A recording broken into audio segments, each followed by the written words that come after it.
A Cisterna Colina. Capítulo 1. Carcassona. Juliet 1209. Alais acordou sobressaltada, arregalando os olhos. O medo pulava em seu peito como um passarinho preso em uma rede que luta para se libertar. Ela apertou as costelas com as mãos para sossegar o coração disparado. Por um instante, não ficou nem dormindo nem acordada, como se alguma parte dela mesma houvesse sido deixada para trás no sonho. Sentiu que flutuava e olhava para si mesma de uma grande altura, como as gárgulas de pedra que faziam caretas para os passantes do telhado da Catedral de Saint-Nazari. O quarto tornou a entrar em foco. Ela estava sã e salva em sua própria cama, no chante ou contal. Gradualmente, seus olhos foram se acostumando ao escuro. Estava salvo das pessoas magras, de olhos negros que a assombravam à noite, seus dedos afiados arranhando-a e puxando-a. Elas não podem me alcançar agora. A linguagem esculpida nas pedras, mais imagens do que palavras, que nada significava para ela, tudo se dissolveu como colunas de fumaça no ar outonal. O fogo também havia se apagado, deixando apenas uma lembrança em sua mente. Uma premonição? Ou apenas um pesadelo? Ela não tinha como saber. Tinha medo de saber. Alais estendeu a mão para as cortinas penduradas ao redor da cama, como se ao tocar algo concreto ela própria fosse se sentir menos transparente e abstrata. O tecido surrado, repleto da poeira e dos cheiros conhecidos do castelo, reconfortou-a com aspereza sob seus dedos. Todas as noites, o mesmo sonho. Durante sua infância inteira, quando acordava apavorada no escuro, com o rosto pálido molhado de lágrimas, seu pai estivera ao seu lado, velando seu sono como se ela fosse um filho homem. Enquanto cada vela se consumia e outra era acesa, ele lhe contava em voz sussurrada suas aventuras na Terra Santa. Falava-lhe sobre os mares intermináveis do deserto, as curvas arabescos das mesquitas, se chamado à prece dos fiéis sarracenos. Descrevia as especiarias aromáticas, as cores vividas e o gosto apimentado da comida, o brilho terrível do sol ao se pôr sobre Jerusalém. Durante muitos anos, naquelas horas vazias entre o crepúsculo e a aurora, com a irmã adormecida ao seu lado, seu pai não havia parado de falar, espantando seus demônios. Não havia permitido que os capuzes negros nem os padres católicos chegassem perto dela com suas superstições e seus símbolos falsos. Suas palavras a haviam salvado. Guilhem, murmurou ela. Seu marido dormia profundamente, os braços abertos, ocupando a maior parte da cama. Seus cabelos escuros compridos, recendendo fumaça e vinho e aos estalos, espalhavam-se sobre o travesseiro. O luar entrava pela janela aberta, cuja folha de pensiona estava afastada para deixar entrar no quarto o ar fresco da noite. À luz que vinha de fora, Alais pôde ver a sombra de uma barba brotando no queixo dele. Quando Guilhem mudou de posição, ainda dormindo, o cordão que usava em torno do pescoço cintilou e reluziu.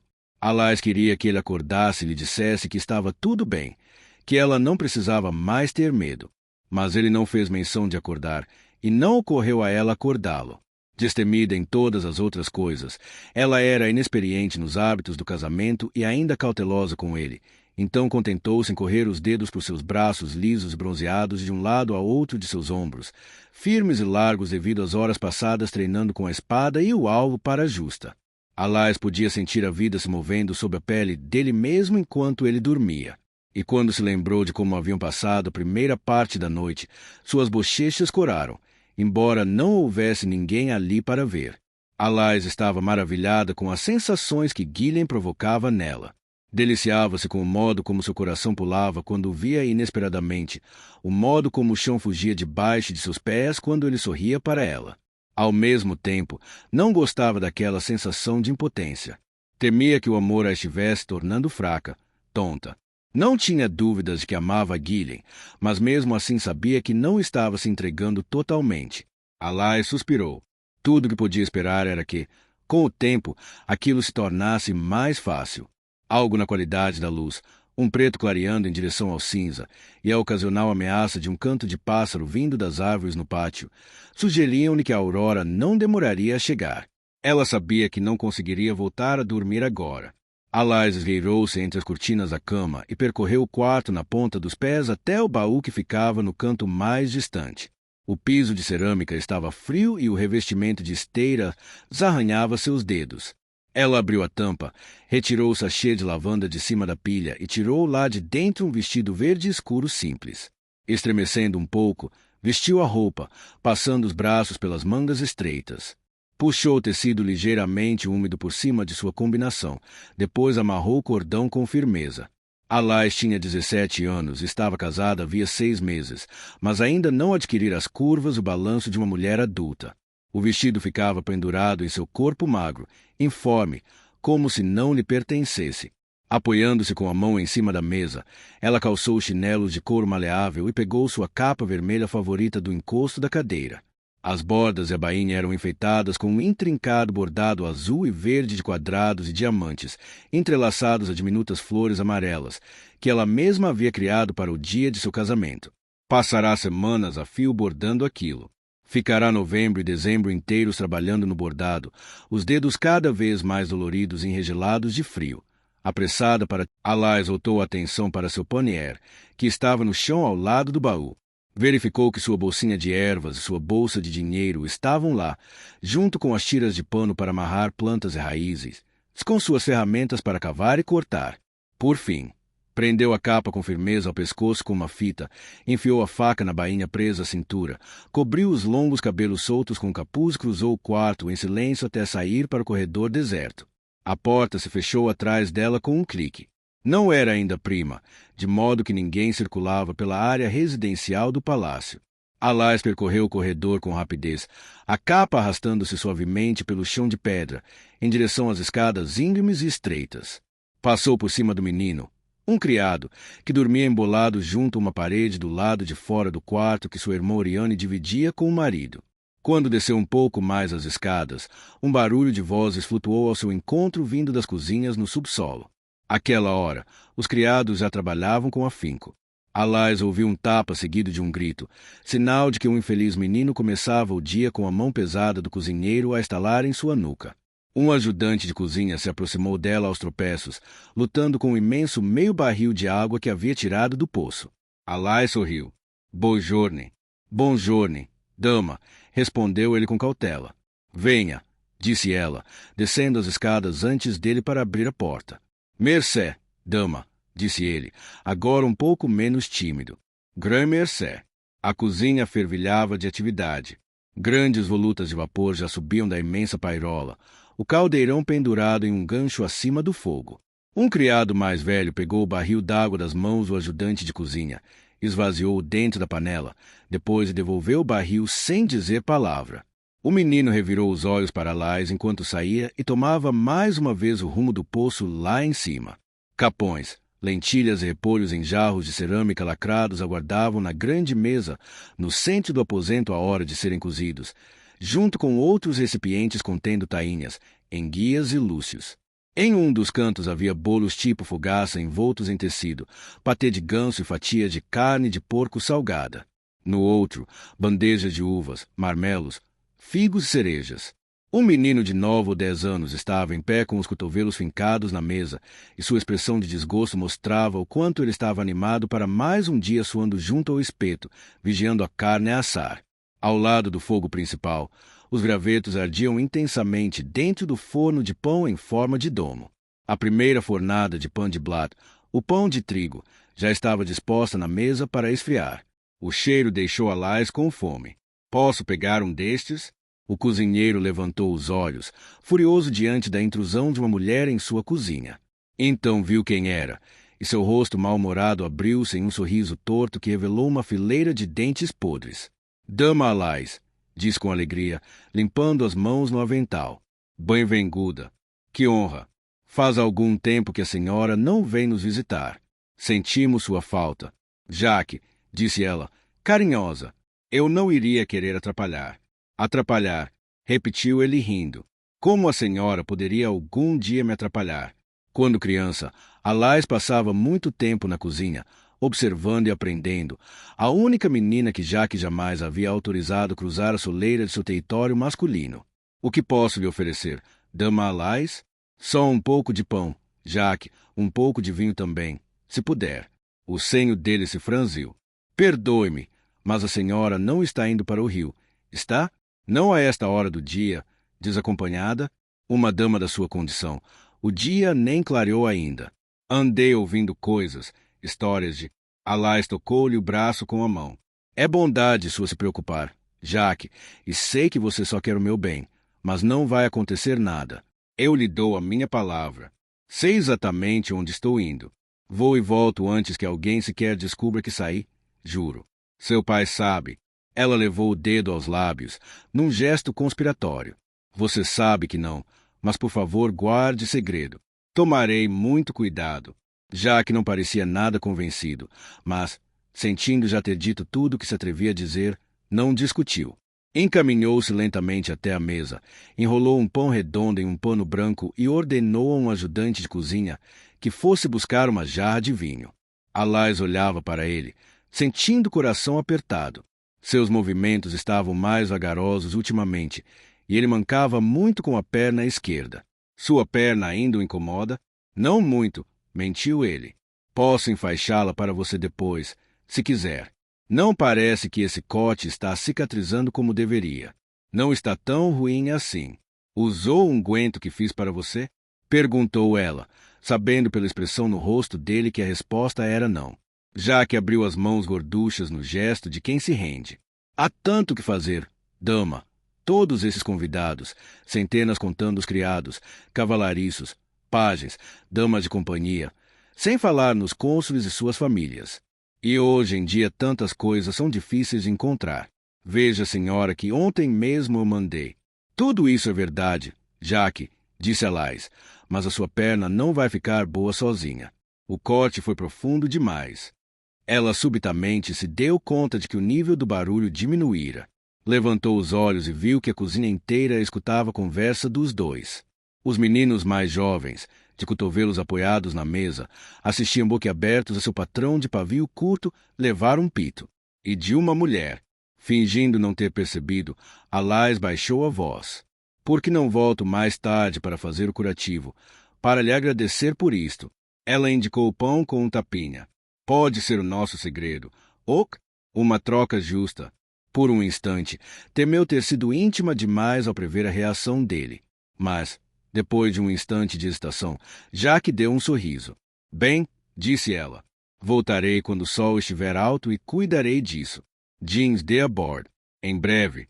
Enquanto Alais deixava a cozinha e tornava a subir as escadas, ouviu Jaque berrando com todo mundo para parar de encará-lo e voltar ao trabalho, fingindo que a interrupção nunca acontecerá. Ela sorriu. Tudo estava como devia estar. Alais abriu a pesada porta que dava para o pátio principal e saiu para o dia que acabará de nascer. As folhas do olmo que ficava no centro do pátio fechado, debaixo do qual o Visconde Trencavel dispensava sua justiça, pareciam negras contra o céu da noite que se ia.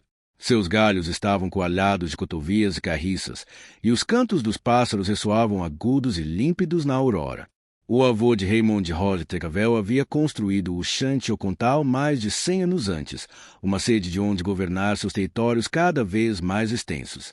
Suas terras iam de Albi no norte a Narbonne no sul, de Béziers no leste a Carcassonne no oeste. O Chanty dispunha a seu redor de um grande pátio retangular e havia incorporado, na ala oeste, os restos de um castelo mais antigo. Estava integrado ao reforço da seção ocidental dos muros fortificados que cercavam a Cité, um anel de pedra sólida que se erguia bem alto acima do rio Aude e das terras pantanosas do norte logo abaixo. O donjon, onde os cônsules se reuniam e documentos importantes eram assinados, ficava no canto sudoeste do pátio e era muito bem guardado. À luz mortiça, Alais pôde ver algo escorado junto ao muro exterior. Olhou com mais atenção e percebeu que era um cachorro, enroscado no chão, dormindo. 2 meninos, empoleirados como corvos na beirada no viveiro dos gansos, tentavam acordar o animal atirando pedras nele. No silêncio, ela podia ouvir o toque surdo regular de seus calcanhares batendo contra o cercado de madeira. Havia 2 jeitos de entrar e sair do Chanty-Ocontal. O amplo e arqueado portão oeste abria-se diretamente para as encostas gramadas que iam dar nas muralhas e geralmente era mantido fechado. O portão leste, pequeno e estreito, ficava escondido entre 2 altas torres que conduzia diretamente às ruas da cidade, a Cité em si. A comunicação entre os pisos superiores e inferiores das torres do portão só era possível por meio de escadas de madeira e de uma série de alçapões. Quando menina, um de seus passatempos favoritos era descer e subir entre um pavimento e outro com os garotos da cozinha, tentando se esquivar dos guardas. Alice era veloz. Sempre conseguia. Apertando mais a capa em volta do corpo, cruzou o pátio apressada. Uma vez soado o toque de recolher, os portões fechados para a noite e o guarda em seu posto, ninguém tinha permissão para passar sem a autorização de seu pai. Embora não fosse cônsul, Bertrand Pelletier ocupava uma posição única e privilegiada na casa. Poucos ousavam desobedecê-lo. Ele sempre desaprovara o hábito da filha de sair da cité de manhã cedinho.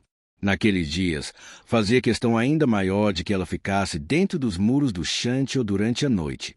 Ela imaginava que seu marido pensasse o mesmo, embora Guilhem nunca lhe tivesse dito nada. Mas era apenas na imobilidade e no anonimato da Aurora, livre das restrições e limitações da casa, que Alice sentia-se de fato ela mesma. Não era filha de ninguém, irmã de ninguém, mulher de ninguém. Bem no fundo, sempre havia acreditado que seu pai entendia.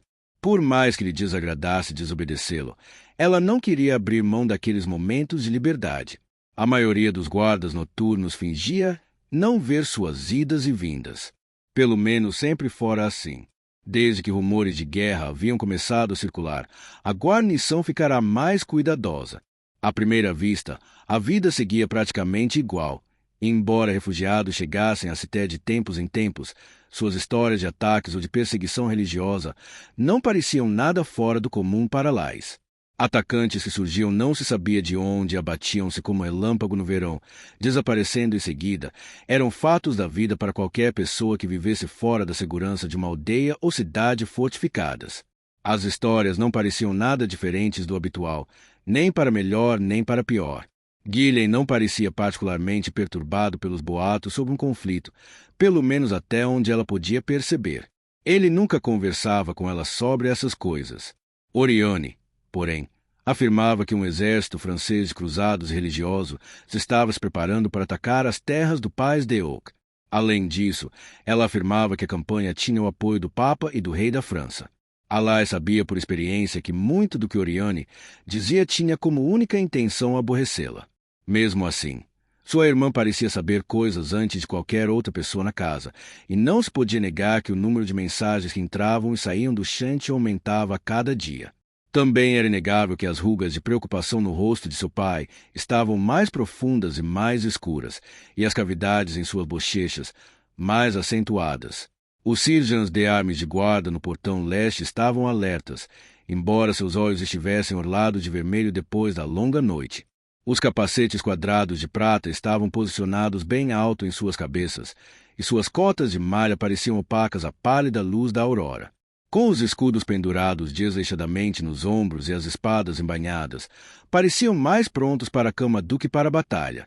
Quando chegou mais perto, Alice ficou aliviada ao reconhecer Berenger. Ao ver que era ela, ele deu um sorriso e inclinou a cabeça. Bonjour, dama Alice. Acordou cedo hoje. Ela sorriu. Não estava conseguindo dormir. Aquele seu marido não consegue pensar em nada para ocupar suas noites? Perguntou o outro com uma piscadela marota. Seu rosto era marcado de varíola e as unhas de seus dedos estavam roídas e sangravam. Seu hálito recendia a comida rançosa e cerveja. Alice o ignorou. Como vai sua mulher? Berger? Vai bem, dama. Praticamente voltou ao que era antes. E seu filho? Cada dia maior. Vai comer a casa inteira se não tomarmos cuidado. Parece que ele tem a quem puxar, disse ela, espetando com um dedo avantajada a barriga do homem. É exatamente o que minha mulher diz. Mande-lhe minhas lembranças, Berenger. Sim? Ela ficará feliz por ser lembrada. Dama. Ele fez uma pausa. Imagino que queira que eu a deixe passar. Vou só até a Ciutat, talvez até o rio. Não vou demorar. Temos ordens para não deixar passar ninguém, rosnou seu companheiro. Ordens do intendente Pelletier. Ninguém perguntou nada a você, disparou Berenger. Não é isso, dama, disse, baixando a voz. Mas a senhora sabe como estão as coisas agora. E se alguma coisa acontecer com a senhora e souberem que fui eu quem a deixei passar, seu pai? Alice tocou-lhe o braço. Eu sei, Eu sei, disse baixinho. Mas não há por que se preocupar. Não mesmo. Eu sei me cuidar. Além disso, ela deixou os olhos se bandearem em direção ao outro guarda, que agora limpava o nariz e secava os dedos na manga. Que perigos eu poderia encontrar no rio que sejam piores do que os que você enfrenta aqui? Berenger riu. Prometa-me que tomará cuidado. P. Alais aqueceu, abrindo uma nesga da capa para mostrar-lhe a faca de caça na cintura. Sim, dou-lhe minha palavra. Havia 2 portas para atravessar. Berenger as destrancou uma por uma. Depois levantou a grande tora de carvalho que bloqueava a porta externa e a abriu apenas o suficiente para deixar Alais passar. Sorrindo em agradecimento, ela se esgueirou por baixo do braço dele e saiu para o mundo. Capítulo 2. Quando emergiu das sombras entre as torres do portão, Alais sentiu o coração mais leve. Estava livre, pelo menos por algum tempo. Uma passarela de madeira móvel ligava o portão à ponte de pedra plana que levava do Chanty-Ocontal às ruas de Carcassona. A grama no fosso seco lá embaixo da ponte reluzia com orvalho na luz púrpura cintilante. Ainda havia lua, embora ela estivesse desaparecendo à medida que a aurora progredia. Alais caminhava depressa, a capa imprimindo desenhos circulares na poeira do chão, querendo evitar as perguntas dos guardas apostos no outro extremo da ponte. Teve sorte. Eles estavam cochilando e não a viram passar.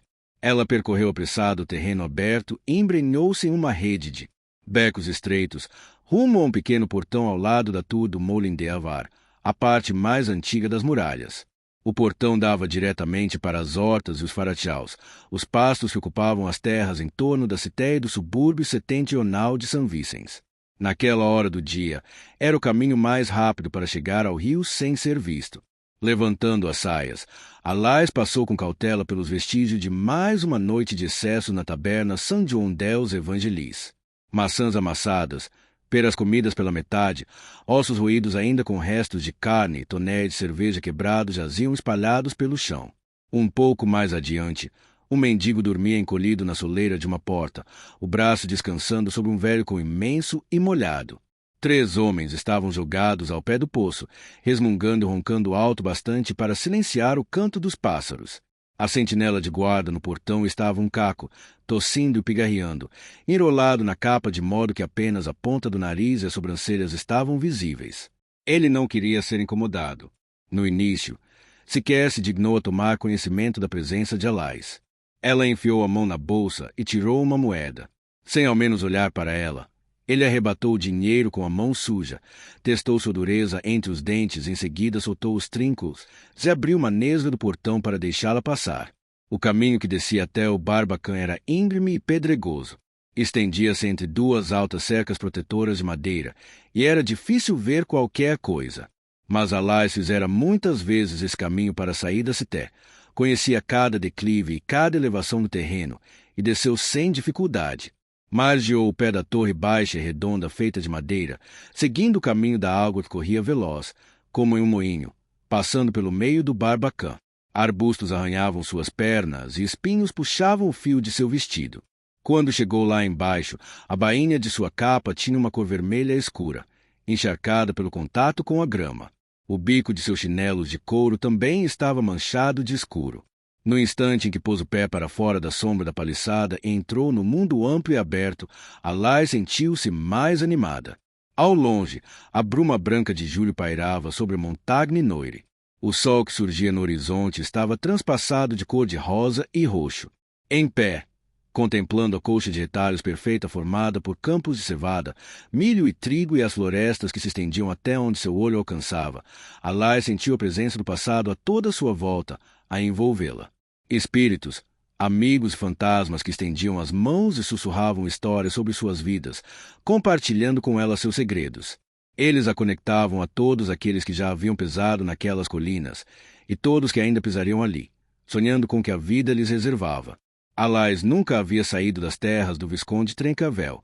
Achava difícil imaginar as cidades cinzentas do norte, Paris, Amiens ou Chartres, onde nascerá sua mãe. Eram apenas nomes, palavras sem cor nem calor, duras como a língua que falavam lá, a langue de Oil. Mas embora tivesse pouca coisa que compará-la, não podia acreditar que houvesse algum lugar tão bonito quanto a imutável e eterna paisagem de Carcassona.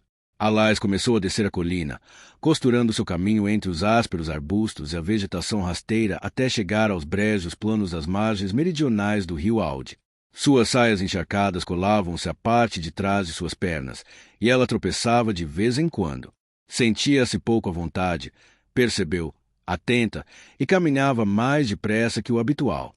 Não que Jack ou Beringer a tivessem alarmado, disse a si mesma. Eles sempre ficavam preocupados por sua causa.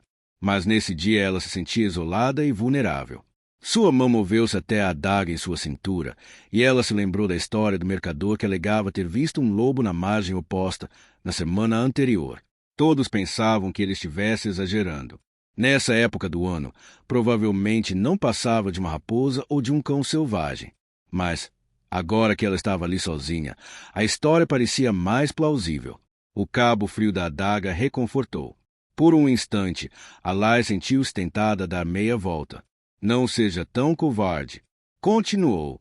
Virou-se para trás uma ou duas vezes, espantada por sons próximos que se revelaram nada mais do que bater das asas de um pássaro ou deslizar e mergulhar de uma enguia de rio amarela nas águas rasas. Aos poucos, à medida que percorria seu caminho habitual, seu nervosismo foi se dissipando. O rio Alde era largo e raso, com vários afluentes desaguando nele, como veias nas costas da mão de uma pessoa. Uma bruma de aurora tremeluzia, cintilante, acima da superfície da água. Durante o inverno, o rio corria veloz e furioso, inchado pelas nascentes geladas vindas da montanha. Mas aquele verão fora seco, então a água estava baixa e parada. Os moinhos de sal mal se mexiam com a corrente. Amarrados à margem com cordas grossas, eles formavam uma espinha dorsal de madeira no centro do rio. Era cedo demais para as moscas e mosquitos que formariam nuvens escuras sobre as poças à medida que o calor aumentasse, então Alais pegou o atalho pelo lodaçal. O caminho era marcado por montinhos de pedras brancas para ajudar as pessoas a não escorregarem para dentro da lama traiçoeira. Ela o seguiu com cuidado até chegar à orla da floresta que ficava imediatamente abaixo da parte ocidental dos muros da Cité. Seu destino era uma clareira pequena e escondida, onde as melhores plantas cresciam na parte rasa semi-sombreada do rio. Assim que chegou ao abrigo das árvores, Alai diminuiu o ritmo e começou a aproveitar. Afastou os ramos de era que impediam sua passagem e inalou o aroma forte, terroso das folhas e do musgo.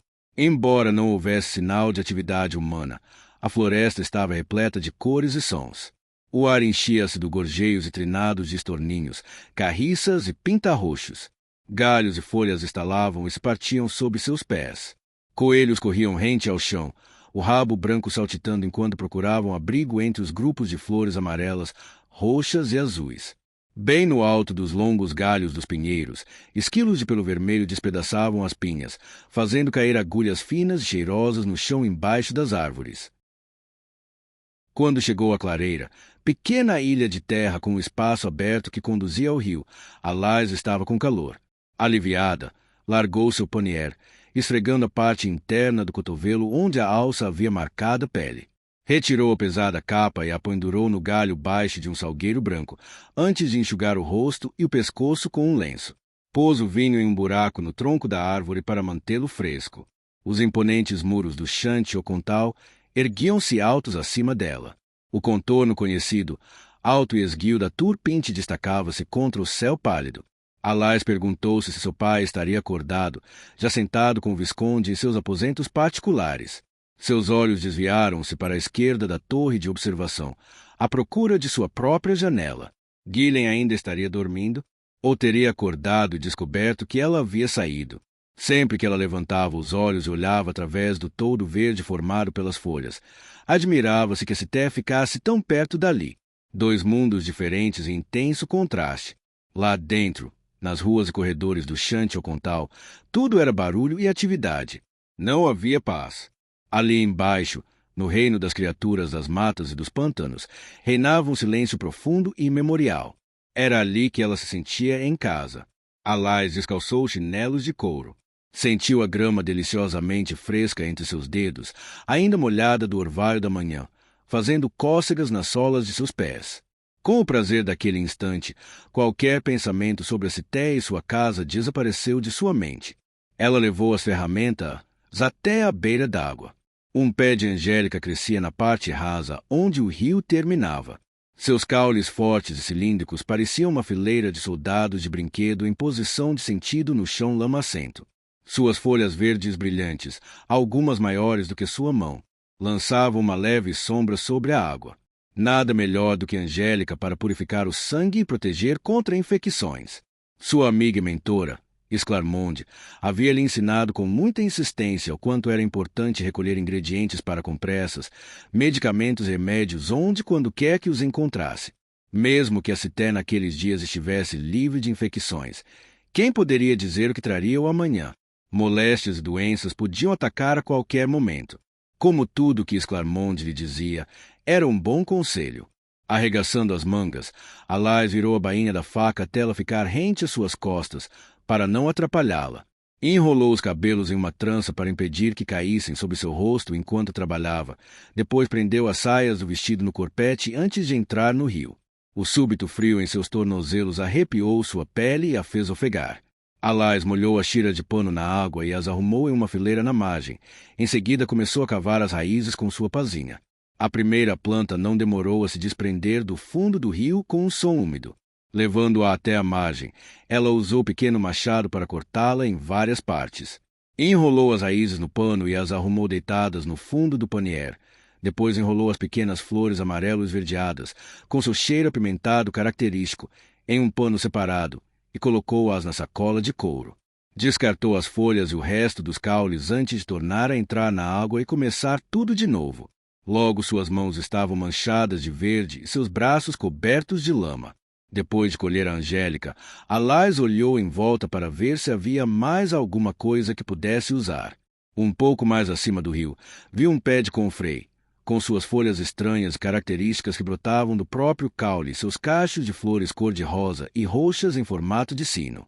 O confrei, ou erva do cardeal, como a maioria das pessoas chamava a planta, era bom para reduzir hematomas e ajudar a curar pele e osso. Adiando seu café da manhã só mais um pouco, Alais pegou as ferramentas e voltou ao trabalho, só parando quando o panier estava cheio e todas as tiras de pano haviam sido usadas. Levando o cesto mais para cima da margem, sentou-se debaixo das árvores e esticou as pernas na frente do corpo. Suas costas, ombros e dedos estavam doloridos, mas ela estava satisfeita com seu trabalho. Abaixou-se e retirou o jarro de vinho de jaque do buraco da árvore. A rolha se soltou com um leve estalo. Alais estremeceu um pouco ao sentir o líquido fresco se derramar sobre sua língua e descer por sua garganta. Então desembrulhou o pão fresco e arrancou um grande naco.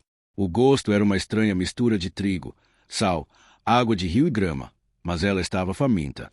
Era das melhores refeições que ela jamais havia comido. O céu agora tinha um azul pálido, da cor do miosótis. Alais sabia que devia fazer um bom tempo desde que saíra do castelo. No entanto, ao olhar a luz dourada do sol dançar sobre a superfície da água e sentir o sopro do vento na pele, relutava em voltar para as ruas movimentadas e barulhentas de Carcassonne e para os espaços confinados de sua casa. Dizendo a si mesma que alguns instantes a mais não poderiam fazer mal, Alais deitou-se na grama e fechou os olhos. Foi acordada pelo som de um pássaro gritando. Alais deitou-se num pulo. Ao levantar os olhos para a colcha de retalhos formada pela luz que batia entre as folhas, não conseguiu se lembrar de onde estava. Então todas as lembranças voltaram. Ela se pôs de pé, em pânico.